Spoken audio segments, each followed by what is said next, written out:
Hey, everybody, welcome back to All About the Game, episode 5 in the fall of 2021. I'm Todd Blyleven, joined by Dave Majeski and Mike Micucci. What's up? What's up, guys? How you guys doing? Almost got the Brady Bunch thing going on. Good morning. Good. And my dad is, he's going to be out for a couple of weeks. Went through Cooperstown, told me he had an unbelievable time. Obviously, you got to see Derek Jeter. But I'm going to save all those stories for when he comes back, because he was telling me some cool stuff with, I think it was 23,000 people or some odd, a bunch of New Yorkers, and just the whole Jeter thing. So pretty neat. Yeah, I thought today we could talk about, really get into the mental side of the game. And obviously we're going to just maybe focus on one sport today, but it's relevant, I think, to a lot of sports as we talk about the athlete's journey, pre-game in mental approach to practice, the in-game, where that shift, changes a little bit. You go into like more animalistic mode, gorilla mode, where's that fight? Some athletes don't really know when to turn that on. The base running piece, talk to Dave, the catching piece, Mike, and how, just kind of the flow of the game, and you as a manager and what you would like to see from players. Dave, as a college recruiting, coach, like, what are you looking at? And I can touch maybe on the pro scout side a little bit, but I think too, then post game, or even in game when there's something happens, and how do you kind of readjust, get back on your aggressive train, post game, how you deal with things. And then last, I think it'll be important to talk about the parent mental approach and the coach's mental approach, and how we, approach those successes and failures and keep it streamlined. So I think it'd be a good topic today, just to maybe get into that side of the game. What do you guys think? I'm all for it. Let's get going. Yeah, definitely. Yeah. So, I'm going to take my own personal experience. When I played, obviously I grew up watching my dad, which was in, total beast mode. When he crossed the white line, he was a completely different animal. And that's where I always kind of came up with the term of, you want to be animalistic on the field. You want to just let everything you've done in training and all your mechanical, evaluations and just all the stuff that you've been working on, and just push play and go forward and go compete. And with that competitive nature, sometimes you're going to have failure. And how do you deal with that failure? And I remember Ken Revisa, the late Kenny Revisa, that was one of the best sports psychologists in the game of baseball. He worked with the Angels. I think he worked with Kansas City or Seattle for a little bit.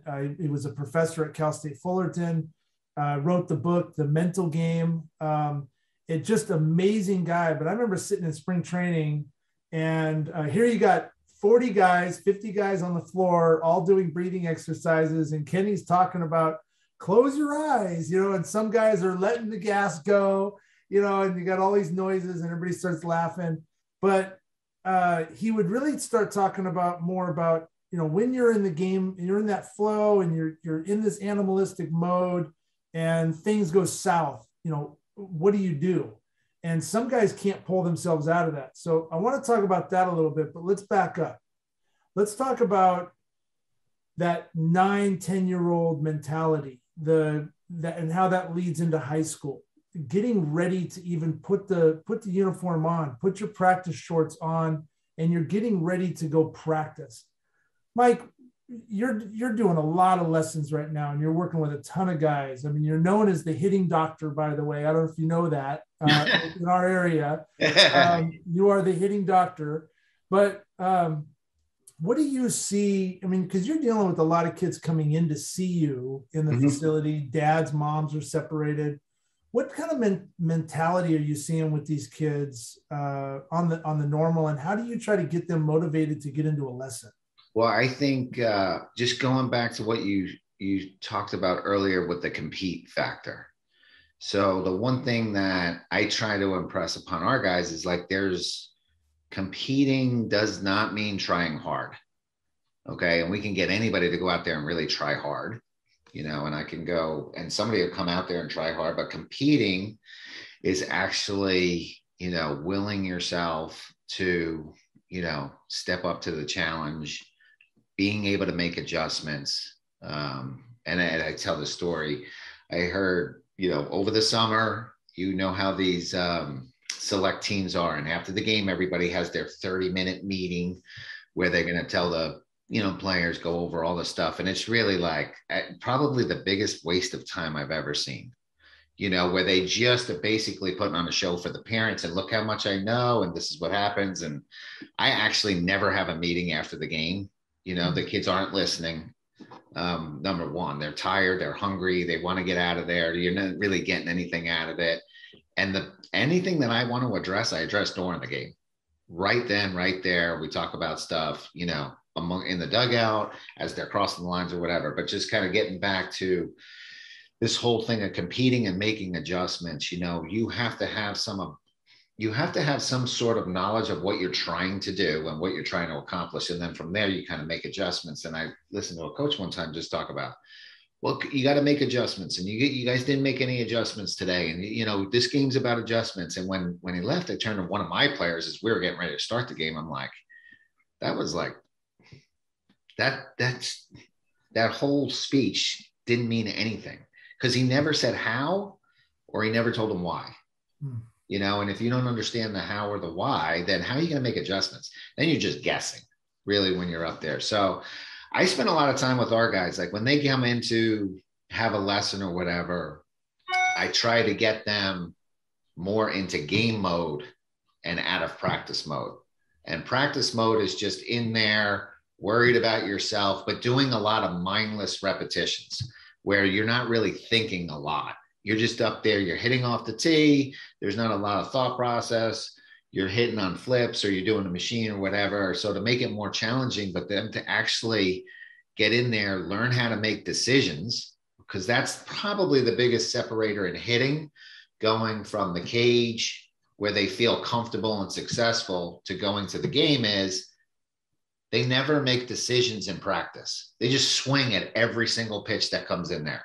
But then in the game, they have to make a decision on what pitch do they actually want to swing at, dictate the terms of the at-bat, do what they want to do, but they don't never practice that. They practice all this other stuff that's so wrapped up into themselves. So the one thing we talk about a lot is when the ball is not moving or moving slowly, you can think about yourself. As the ball starts to pick up speed in whatever drill you're doing, you have to start to transition thinking about yourself less and thinking about the pitcher and what you're trying to do more. So that's the one. And that's pretty much how you can, my definition of competing. And so, and that's amazing. I really like how you broke that down. And Dave, taking that right there and what Mike was talking about on the thinking less about yourself part and thinking more about the pitcher and the situation, right? Apply this to baseball, softball. You watch the softball games especially during the playoffs, man, it's intense. It's crazy, awesome, intense. So how does that apply? Because you give lessons as well, that game mode. Yeah.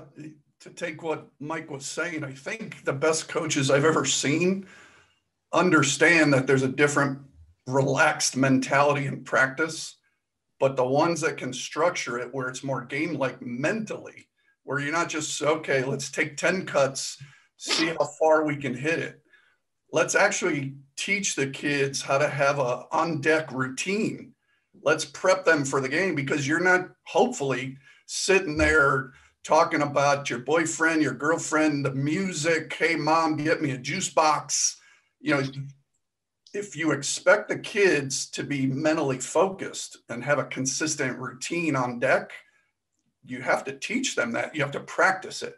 It's unfair as a coach to expect something to happen organically.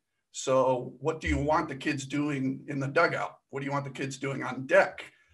What do you want them doing pre-pitch or in the middle of the at-bat, strike one, you know, hopefully the young kids can notice when they're watching the game footage that in between pitches, the kids are looking down for their sign, guys or girls, and they probably have a very consistent routine as they enter the box.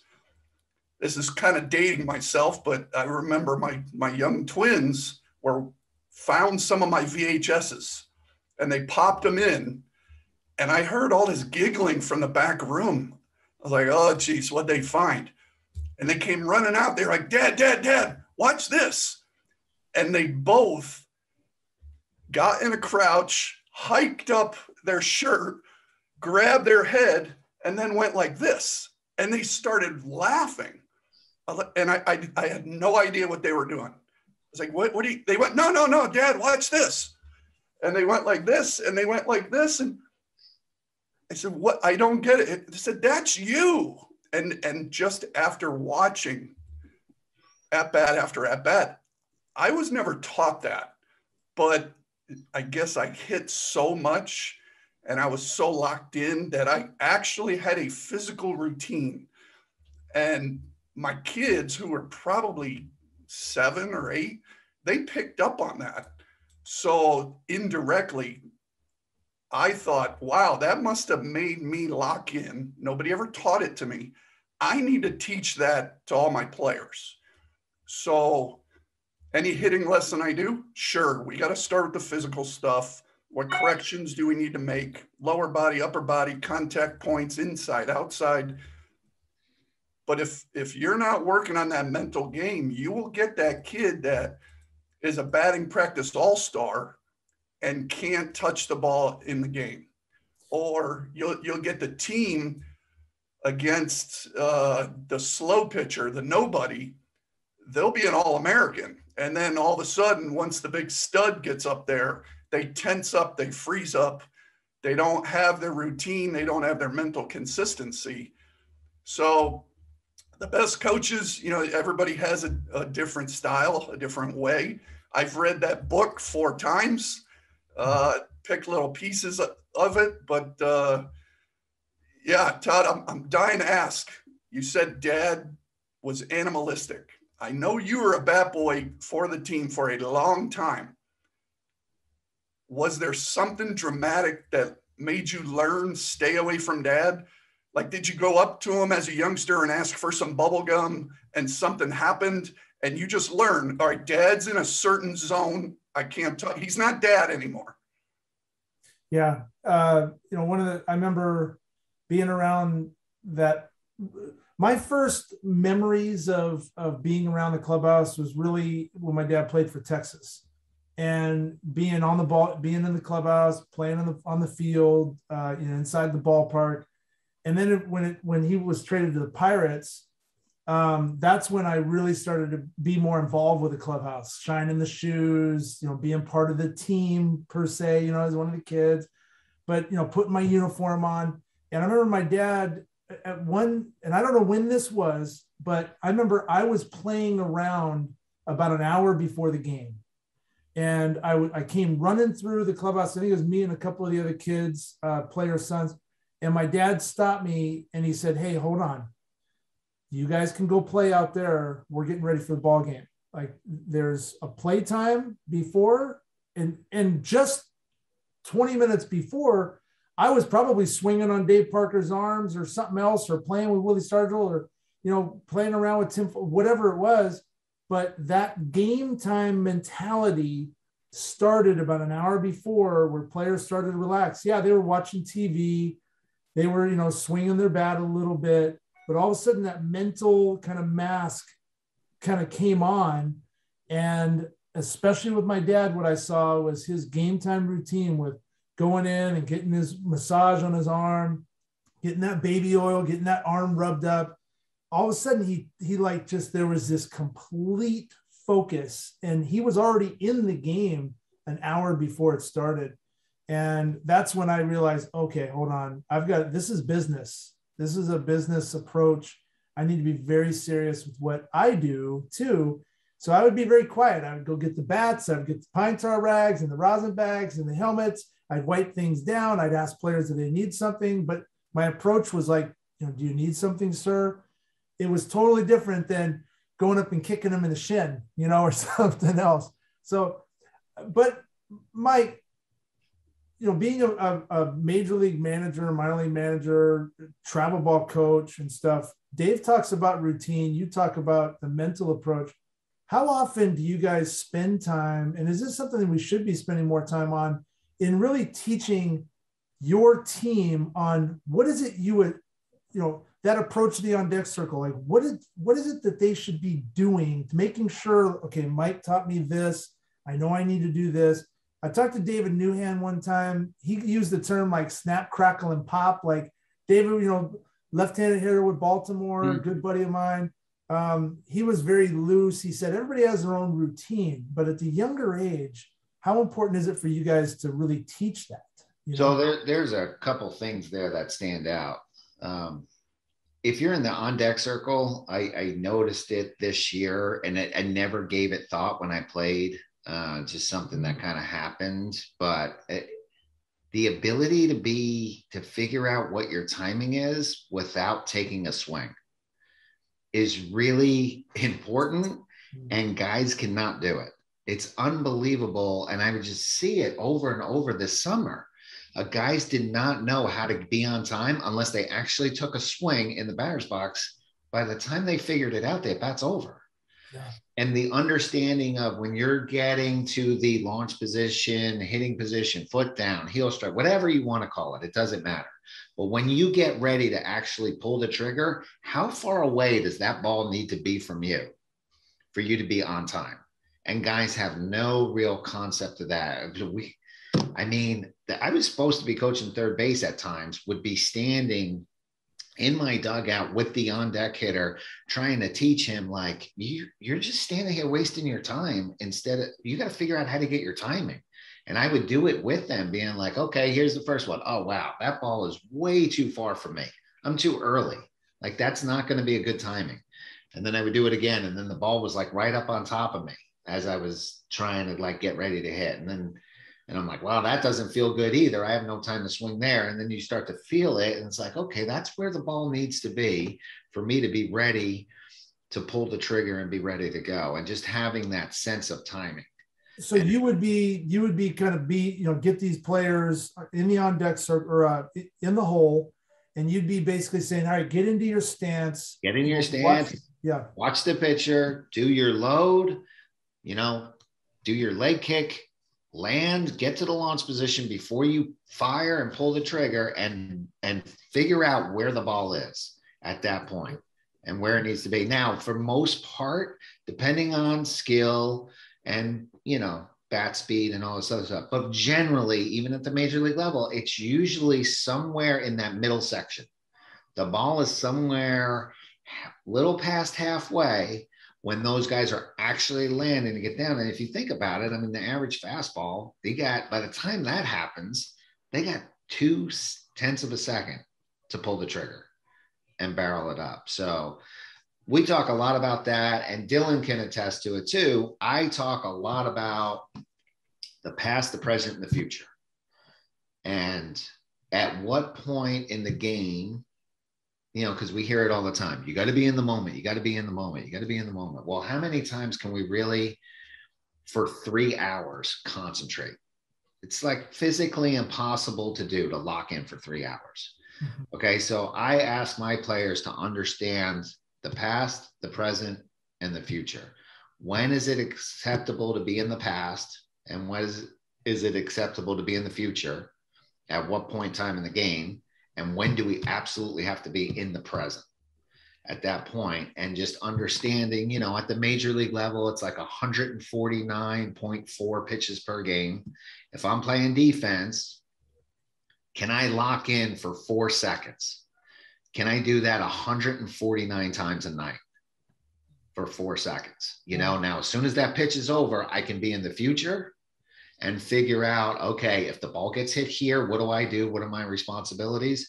I could be in the past and recognize like, okay, that last pitch, this guy looks late on it. I'm going to shift over here a little bit. And he looks like he's not going to catch up to this fastball. But when the delivery comes, now I have to absolutely be in the present and do my job. Same thing with the at-bats and the other stuff. So, and Dylan and I have talked about it in our lessons through their at-bat. When they step out, you can be, you basically get 12 to 15 seconds per pitch in between. As a hitter, you control that. You don't have to get in the box right away. You take your time. You dictate what you want to do. And as I step out, I could be in the pass for maybe 3 or 4 seconds and figure out, was I on time? Did I see the ball really well? Did it have more movement than I thought? What did I learn on the last pitch? For 3 or 4 seconds, I go straight to the future. Okay, what am I looking for on this pitch? What's going to happen? And then as I step in that box for the last, 4 or 5 seconds, as I step into the box, I immediately have to be in the present. And as soon as I recognize that I'm in the box and my mind's focused in the past, or I'm thinking about, I'm going to hit this double and win the game, I'm not really prepared to do what I need to do. Yeah, Mike, that's so awesome. Absolutely love that, Mike. And my hitters learn it best when I describe a pitcher's brain. And I tell them, no one really tells pitchers about past, present, and future. But if you think of how a pitcher's brain works, they get their sign and they are locked in. No matter what it is, they just think curveball. They have one thought and they are focused and they're going to grip it and just let it go. When they get the ball back from the catcher, they now have whatever it is, a 4-second walk. Yep. And their brain goes places. Sometimes it's intelligent and it's baseball or softball specific. They think, what did I do? Did I lose it? Did I have the right spin? Did I have the right location? What drill was I working on? How did it feel? What do I need to adjust? What am I going to throw next? Okay, the count's now 1-1. How did I set this guy up? What did I throw him last time? They get back on the rubber, and now all of that locks in because now they're back to something specific. They lock in, all right, fastball inside. Boom, they throw it. They get the ball back. At times, sometimes their brain goes to places that maybe you wouldn't want to write about. They're cursing the umpire. They're angry because the shortstop's hitting on his girlfriend. I don't know, but their brain just relaxes because, like you said, you can't stay in that hard focus for very long. We're human. We're right. Dumb animals. Yep. They get back on the rubber. Boom, they lock in. Boom, they perform. Maybe they get it back, and that pitch, they're thinking, man, I'm hungry. I hope we go to Chick-fil-A afterwards. Yeah, exactly. That's okay. That's perfect. Well, I like this song that they're playing on the stadium. That's it. Yeah. That's exactly it. Yeah. And that's so my hitters always learn it from the pitcher story. So you have to practice it. But now once you relate it to, all right, you're locked in. And then once you step out, you get your sign. Maybe you're looking at the situation. For myself, where's the third baseman? Can I drop one on him? Am I trying to move a runner? Where did he pitch me last time? But once I get back into the box, all that talk gets down to my timing, grip it and rip it. I mean, it's such a connection, teaching the mental part with the physical part. And if you're not doing it simultaneously and you're just doing one or the other, then you're missing out, and it's the separator. It's the biggest separator in sports is how strong and how good we are up here. That's right. The guys that do this part better, process information, can react to things, can see things, have the ability to slow the game down. The guys that can do that just play the game better. Yeah, and that happens in every sport. I mean, you look at every single Tom Brady as a quarterback. You look at Zach Prescott. You look at running backs. When they get in. I remember talking to Jamal Charles one day. We were doing a video shoot back in my old previous employer, and here it is, Jamal Charles, one of the best running backs in the game with the Chiefs at the time, and he used to say when he put his mouth guard in, that became his present. So in other words, I mean, I'm using your terminology, but that's Right. when he took that mouth guard and he put that in, and the snap was about to occur, that was his go time. That was the time. Okay, and now I'm locked in. But before that, I'm listening to you talk, and there's a lot of past present. So circling back to baseball, softball, diamond sports, base running. Base running, I think, is probably the one. I know when I was coaching and when I'm scouting and I'm watching players, I'm like, God, get off the bag. Let's see some aggressiveness. Why are you guys so timid? I know you can run, or I know you can get the jump. What is going on? Is that I have a hard time believing that coaches are literally telling guys, do not be aggressive on the base path. So where do you apply that mental piece? Dave, you had the stolen base record at University of Florida for years until Mr. Eckstein took it from you, right? But I know that guy. But what was your approach, as a base runner in this mentality? I love the past, present, future conversation. It's great. Yeah, I'll have to credit a lot of that to my dad. I've always been the skinny kid, always the undersized kid. And he said, if you're going to go to this top 10 school, if you're planning on going to minor leagues, taking a shot at the majors, well, you're not going to out physical them. You're not going to out strength somebody. You can outspeed somebody, and you can out mental somebody. You can out prepare and outwork somebody. So when I got on the bases, the first time, well, here's the skinny fast kid. It was a neat feeling, or to some people, it might have been an intimidating feeling, that the whole park knew I was stealing. The pitcher knew it, the catcher knew it, the team prepared for it. They were going to pitch out. They're going to throw over extra. They're going to quick move. They're going to slide step. They're going to inside move me at second base. But again, going back to my kids watching videos, or I remember them looking at a bunch of pictures in a photo book my mom put together. They said, Dad, how come you're always smiling? You're on the bases and you got this lead, you're standing on base.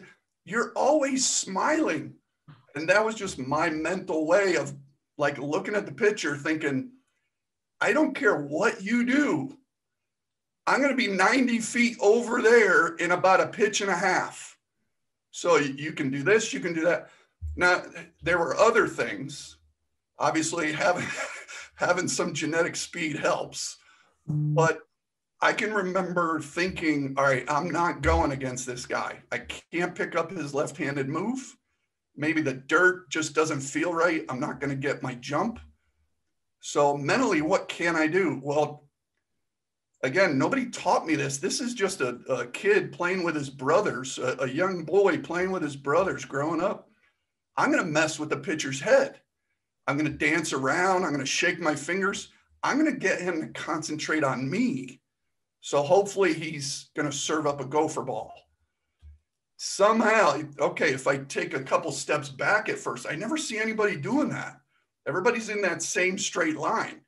What's it going to do to the pitcher's head if I take my lead a little bit deep? I don't know. I got all sorts of weird stuff, but when you're the skinny kid going up against these first rounders, you had to think of something. But one of the best things that would be hard to describe is freshman year, I led the team. Sophomore year, I led the team. Junior year, I'm having lunch, and the University of Florida track coach sits down. Now, this guy is coaching Olympic sprinters. He sits down, he says, hey, Dave, you got a couple of minutes? I was like, yes, sir. How are you, coach? He said, I'd love to teach you how to run sometime. I went, excuse me? He said, yeah, you're faster than anything, but you got no clue how to run. I would love to teach you how to run. And all of a sudden, I said, let's go right now. I'm done eating. And he started teaching me different things about body parts, like pulling your elbow, driving your backside, how to either not take a first step or take a first step with your right foot. But then he got into the mental stuff. And he talked about his sprinters relaxing and listening for the gun and how to practice and how to calm yourself. And he described to me how a split second could be the difference of safe or out. So he didn't understand baseball, but he started watching and learning because he was so into it. He was a speed geek, and he made me so much better because he was asking me questions I sort of never thought about. Are you looking at the shoulder? Are you looking at the left foot? Are you looking at the right foot? Is it a timing thing? And all of a sudden, this world opened up to me that, okay, it's not just sprint and go. There's a mental part about messing with the pitcher. There's a mental part about picking up signs almost. And I just remember hugging this guy saying, thank you so much. Because it isn't a game anymore. This is like a problem solve thing. I could talk for days about stealing second base. Well, you went from playing checkers to playing chess pretty quick. Yes, sir. That's the difference, and that's so interesting to hear. But that's generally, and I remember getting on my catcher this summer talking about how he's playing checkers out there, and we're trying to play chess and figure out what's happening and anticipating and doing stuff like that. But I saw it in the minor leagues a lot. I see a lot of result coaching is what I call it. And, no matter what the situation is, no matter what happens, if you're safe, way to go. That was awesome. And if you're out, what are you doing? You shouldn't have run. That was really bad in this. And I think that really just puts fear in kids, and then they wind up playing it safe on the bases. They don't play enough of baseball, so they don't really know instinctively, just know how to run the bases, but just being aggressive and learning how to run the bases, understanding, some of the things, but, the ability to go first to third, reading balls in the dirt, getting a good lead. Like, I would get on my catchers all the time. I'm like, why are you guys taking a small lead? And they're like, well, I'm not fast. I'm like, that's exactly. You should take the biggest lead possible out there. You're not going anywhere. Everybody knows you're not running. You can't run. You're not going anywhere. So take a huge lead. You don't need to get the secondary lead as soon as he picks up his leg. You can wait a split second and then get a secondary lead, but you should have the biggest lead on the team because you're going in one direction, back to first. I never understood that. Mike, I wonder if you just hit on something where it's almost monkey see, monkey do. Because when we were growing up, if we're talking about Todd's Pirates, I really got immersed into the 80s Mets. And I just grew up seeing Lenny Dykstra. He's going to mess with the third baseman. Is he going to bunt? Is he going to swing? And when he got on the bases, something was going to happen. Right behind him was Wally Backman. The two of them together, they were irritating mosquitoes. They weren't unbelievably talented. They'd probably fight me on that statement. But yeah. I grew up watching the Pirates, the Cardinals of the 80s, the Mets, and they were just always making stuff happen. Yeah, it was a 2-on-1 game is what they created. Yeah. Where the two guys were working together against the pitcher, like you talked about, distracting them or whatever. And, I took it to another level, talked about a 9-on-1 game where, everybody in the batting order needs to lock down whatever their approach is to make this guy earn outs. Don't go give him outs. Like 9 guys working together to grind on a pitcher to go get him. Go get this guy, but make him earn what's going on. And every time you go up there and make a early 1-pitch soft out, you're just not locked in. And you're hurting the guy that hits behind you, and you hurt the guy that hits behind him, because now all of a sudden they got to grind their at bat. And that's how you have too many 7-pitch innings happening in baseball. Yeah, that's such great advice. And so, when you talk about, sticking to the mental approach, right, and the mental game of this, and, we didn't really touch on the catcher part of it, Mike, in terms of the catchers being locked in, right? And I know, you've got classes coming up at MikeMicucciBaseball.com, right, where people can go in and take a look at what you're doing. and you're going to be doing some live things, probably some digital stuff too. But the catcher side of this, you have to be that you can't afford not to lose that mental approach. So pitch by pitch, it's the same thing, right? Past, your future, you're in the present mode, but you're also zoning in. And the 9-to-1 piece, how do you combat that as a catcher, knowing if you've got an aggressive coach, an aggressive team, aggressive lineup, you got 9 guys coming up the grind. What's your approach now to make sure that that pitcher stays in it as well, to keep battling those 149 pitches? Yeah, I think going back to what you talked about with your dad about an hour before the game, you really start to get locked in and understand, I want to know, first and foremost, I want to know my pitcher inside and out. What can he do and what can he do? Like, what can I ask him to do? And I know he can do well, and make sure I'm not asking him to do things that he's not very good at doing. Okay. So that's kind of always first and foremost, because too many catchers, especially at the amateur level, are asking pitchers to do things that they're just not capable of doing, and they wind up putting them in bad situations.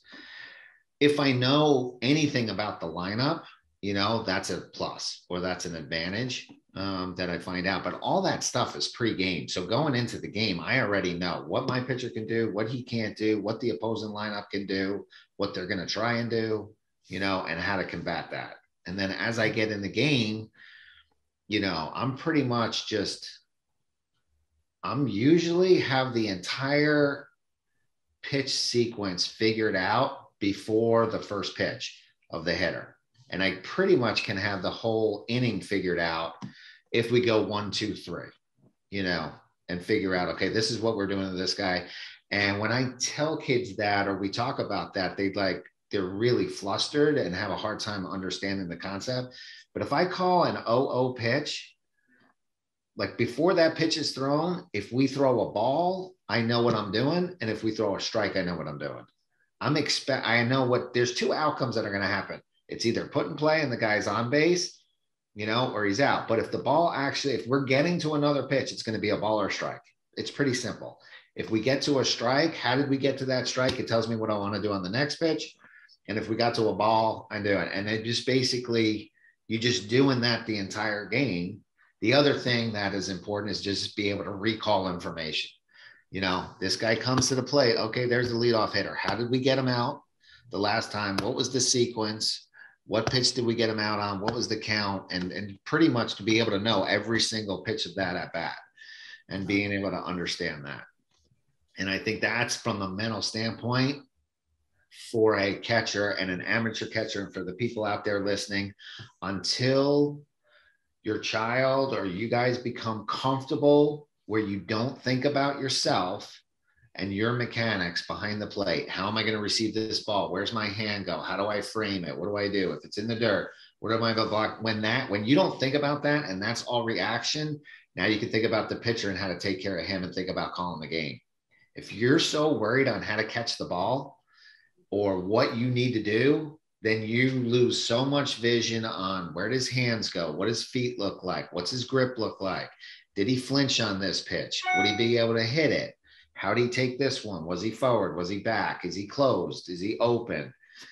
So being able to just catch the ball and have that vision to see what's happening, and have the vision to see what my pitcher's doing and know how to get to the next pitch, it was something that was invaluable as far as my game was concerned. And it's something that I, managing throughout our catchers, if they're going to be a good catcher or have the ability to catch at the major league, they have to do it. Yeah. And there's catchers that are at the big leagues that don't do it very well, and they're better, maybe more of an offensive type guys, but there are also teams that struggle when that catcher can't do it, and they struggle to make the playoffs. Hey, Todd, your son Dylan kind of fits into all this. Well, I guess maybe he's not a fast base runner, but he's a catcher, he's a hitter. He has to deal with the mental game, controlling pitchers. Have you tried, trial and error? What's worked for you as the dad, trying to teach Dylan, trying to prep your son pre or post game? So, I think Dylan's grown up around, he's been really fortunate to be around some great players. And, talk to them. And I've always, in conversations like with Ricky Henderson or different guys like that, been blessed to be around those types of players. And I've always strategically asked guys between him and I and Dylan on the onlook listening, I've asked those guys kind of those types of questions so Dylan can hear their responses. But it's been, Dylan's approach has always been pretty even keel. When he gets in the game, he's locked in. I think there's the one part that I think every kid, and Mike and you guys touched on this, was that in the whole mentality, that's why I wanted you to kind of go through a little bit on what is it that you're working on with those guys and just the timing and rhythm, because too many guys, and Dylan does this too, gets in the on deck circle, and then there's no real routine. And you remember guys like Wally Joyner and Mike Hargrove, I'm going way back, but those guys like you, Dave, they would get in, the Devon Whites, and they'd, strap up their gloves and they'd fix and they'd do a little pop, and, all of a sudden now they're ready to go. And that was their present. And, but I see, Dylan loves working with you, Mike. I mean, I think that approach to knowing that he's going to be getting something out of this, the future piece, he likes going in, he comes home, he talks positively about what you guys worked on. He's seeing results. I think it's really important too. And it's not just talking about Mike Micucci and you being the hitting doctor and the greatest hitter coach ever, but it's finding somebody that you can, as a parent, it's finding somebody that you can match with, right? As a coach, because I prided myself on being a great pitching coach. I loved getting into the mechanical aspect of it. I love breaking it down, being a scout. I was really good at that part of the game. And I feel like I was good in translating to a lot of different mentalities and characteristics, but not everybody I worked with got along mentally with me. They didn't get me and I didn't get them, and that's okay. And I wasn't afraid to say, hey, parent, you need to find someone else. And I think as a parent, you're always looking for, man, okay, I'm on limited time. What's the best coach for me? How do you match fit that and that mental kind of side that comes into the parent side of it? And you want the best for your kids. So when you see your kids struggle, what advice can the parent give to the player after a game, whether it's good or bad? And I'm going back, I'll make this short, but I had a chance to sit with Stephen Keener, the president of Little League Baseball. And we're up in Williamsport and we're having Italian, dinner, and really amazing guy, just listening to him talk about all the cool history of Little League. And, we're at the Little League World Series. And I asked him, I said, what's the biggest advice you can give me as a dad? And I think Dylan was probably 9 years old at the time, somewhere in there. And I said, just like the post game, me being a parent of this player, he loves baseball. What can I do? And he said, you got to do something. I always think the 30-minute rule, like 30 minutes after the game is over, don't talk about baseball. Don't talk about the game. As much as like me as a parent, being a former pro guy, growing up in it, scouting, I had a facility at the time, like I'm in it, I'm breaking his swing down, I'm critiquing everything. Don't talk about the game. Let him just enjoy, whether it was he had a nice hit, even though you saw him struck out twice, let him dictate what that conversation is going to be like going home. He may want to turn around and go, hey, did you see the new movie that Marvel came out with, the Hulk or whatever, and start talking about that. And you're like, how's he talking about the damn Hulk when I want to talk about what were you thinking on second base? But it really helped me out a lot. And it helped my relationship with my son on those drive home. And then I said, well, when do you talk about the game? And he said, 30 minutes. He said, if your son engages and says, hey, what did you think about this? Then talk about it, but keep it really brief. When you really start to engage with the game, that's the practice the next day. And it goes back to Mike, like you talking about after the game, you don't talk about anything. And it makes total sense because kids are disengaged. They're done with the game. They want to go separate and be a kid or whatever, even as a pro athlete. I mean, how many times you see the Angels or the Rangers go out to left field line, they're done. Like, Yeah. I'm going to go eat. I'm going to shower. The next day. Yeah. So it keeps you from being emotional, saying something, you probably wouldn't say, so my son's 11. So I'm dealing with the same exact thing. He's playing lacrosse. Playing football, plays lacrosse, but he's playing tackle football for the first time. Yeah. The whole team's brand new. So none of them have ever played before. They go up this weekend. It's their very first game. They're playing against a team that's been together for like 5 years. They get smoked. The coach isn't very happy after the game. We get in the car. My son's like, "Hey, what'd you think?" And I'm like, "I thought you did awesome." Really? I thought you did really good. You were pretty aggressive. You kind of, you were, facing guys that were bigger than you, but you were stronger, maybe, and you were just getting after it, and you did well. You did really well. He's like, "Yeah, the coach didn't think so." And I'm like, "Well, the coach is looking at the whole team." I said, "I'm just looking at you and what you did and what you're trying to do. And your improvement from practice to your very first game was awesome. Now, if you do the same thing next week, bud, it's going to be a different conversation, but you got to get a little bit better each and every time." But I know I try to, after a game, if I need to talk to him or feel that way, I try to always, ask him questions. I probably don't. Our 30-minute rule usually doesn't go all that well because my wife will say, if I don't say anything for 30 minutes and everybody knows that I'm not really happy with his, effort level or performance. Yeah. So she's like, "It's worse. You better just get it out there." So I'll usually start trying to ask him some questions, but usually it comes down to, I try to start with the positive stuff that I like that he did well in the game. Or my daughter, same thing when she's swimming in high school now and at the meets. I try to, if she asks or engages, because they're going to ask because they just know how I am. I usually start with all the things that they do well, that I, thought that they did well. And I try and, talk about some of the stuff that I thought maybe they need to improve on, and then finish up with something that's a little bit more positive too, and kind of sandwich it in there. Mike, I've already told Todd this one, but me and my daughters, I created the ability for them to say "not yet." And we actually called it that, "not yet." So being the coach, being the hitting instructor, being whatever, right. We were going to, break things down. I was going to tell them what I saw. "Hey, we've been working on that. No, that didn't show up. That's why you flew out. Yeah. You could have had a better break off second base. You could have stolen third. Did you see this? Did you see that? You should have shifted in the outfield." I was going to break down what I saw, but if they needed that 30 minutes, they'd say, "Dad, not yet. Let's wait till after dinner." You got it. No problem. So almost like a combination of everything everybody's saying. Right. And timing is so important. If you deliver the message at the right time, they're going to hear it. And if you deliver the message at the wrong time, they don't hear it. So it doesn't matter. It's not so much about the message as the timing. Yeah.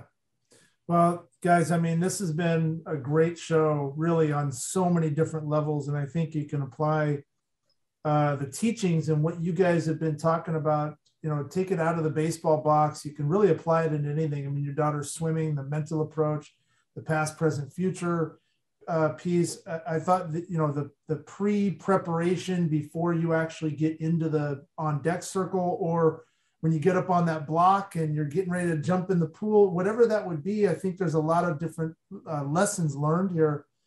I think, too, that's really important. And just to close is, we're still in this crazy time. We're getting out of I know there's a lot of, unfortunately, there's a lot of COVID spikes and people getting, sick, and we got flu season coming around the corner and things. And I know the kids, they're impacted by this. So when we as parents, are watching all this stuff on the news, or, getting embedded with the adult stuff per se, it really impacts the kids too. And then sometimes their outlook, their out, the way that they can escape it is sports. And Mike, you touched on it in the very beginning, and I'd love for you just to kind of maybe close on what you were talking to Dave and I about, how sports can just be that separator from your grades, your home life, your, you know, and I'm not saying it's all bad. I'm saying it could be good, could be better.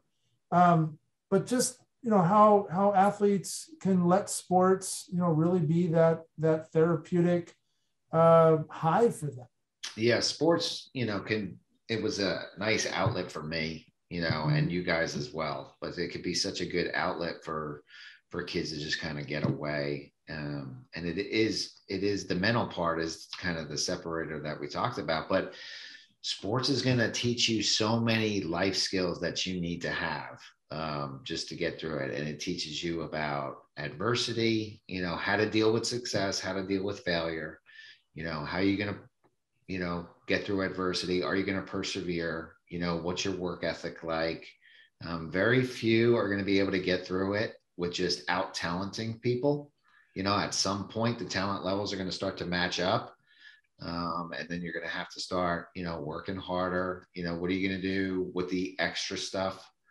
And how are you going to, you know, get in the weight room and strengthen yourself and work on the speed and agility and, you know, worry about your nutrition and how much sleep you're getting and all this scientific thing that's starting to come out. And it's not just always about the skill that's showing up on the field, but what you do off the field, but it's going to help you in the classroom. Because if you can fight through some situations in sports, that means you can fight through some situations in the classroom, which means it doesn't matter what you do. At some point, you have to compete for something. That's right. You have to compete in college for something. You're going to have to compete. And you might never play sports in your life. But if you're going up to get a job and you go in and 5 people are interviewing, you're competing against them, you know? And when you don't get that job, what are you going to do? And how are you going to go to the next one? And how are you going to improve going into the next interview? And what's going to happen there?